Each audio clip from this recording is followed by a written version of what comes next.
রাকিব ক্ষুধার্ত হয়ে খেতে বসেছিল, কিন্তু তার বাবা তাকে খাওয়ার আগে এমন ৫টি সুন্নাত শেখালেন যার ফলে তার খাবারেই নেমে এলো অদ্ভুত তৃপ্তি। বিকেলের নরম আলো, গ্রামের ছোট্ট একটি ঘর। রান্নাঘর থেকে গরম ভাত আর তরকারির সুগন্ধ ভেসে আসছে। রাকিব সারাদিন কাজ করে খুব ক্ষুধার্ত হয়ে বাড়ি ফিরেছে। সে দ্রুত টেবিলে বসে খেতে যাবে। ঠিক তখনই তার বাবা আব্দুল কাদের মসজিদ থেকে ফিরে বললেন, রাকিব, খাওয়ার আগে প্রিয় নবী সাল্লাল্লাহু আলাইহি ওয়াসাল্লাম আমাদের কিছু সুন্দর সুন্নাত শিখিয়েছেন জানো? রাকিব একটু লজ্জা পেয়ে বলল, না আব্বা, আমি তো শুধু খেয়ে ফেলি।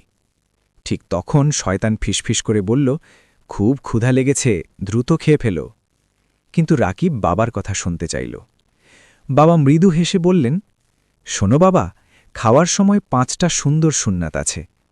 তিনি বলতে লাগলেন, প্রথমত খাওয়ার আগে বিসমিল্লাহ বলা, দ্বিতীয়ত ডান হাতে খাওয়া, তৃতীয়ত নিজের সামনে থেকে খাওয়া, চতুর্থত খাবারের দোষ না ধরা, পঞ্চমত খাওয়া শেষে আলহামদুলিল্লাহ বলা। রাকিব বলল, আব্বা, আজ থেকে আমি এই সুন্নাতগুলো মেনে চলব। সে বলল, বিসমিল্লাহ।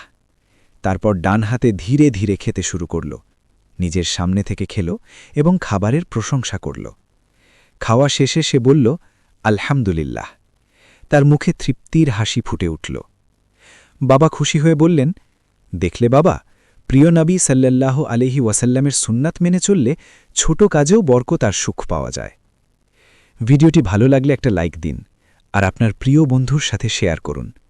ইসলামিক সুন্দর গল্প পেতে শ্যাডো অফ সুন্নাহ চ্যানেলটি সাবস্ক্রাইব করে রাখুন। জাযাকাল্লাহ।